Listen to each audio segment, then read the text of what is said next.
Short-term rental fun, the shower door shattered. So we have our short-term rental in Miramar Beach, which we love, and we do rent it out from time to time. But my husband and I are sticklers about maintenance.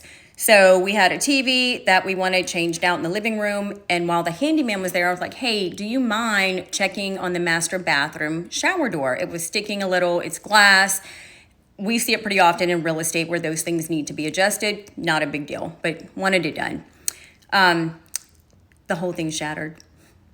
We have guests arriving in a couple of hours, and the master shower door is shattered. Thank goodness it is a large shower, so they can obviously still use it. You probably wouldn't really notice it was missing if I didn't tell you, but the guest was amazing and completely was fine with it and understood. But yeah, the fun things that are unexpected that happen throughout the day, and all the fun things I'm learning about short-term rentals versus long-term rentals.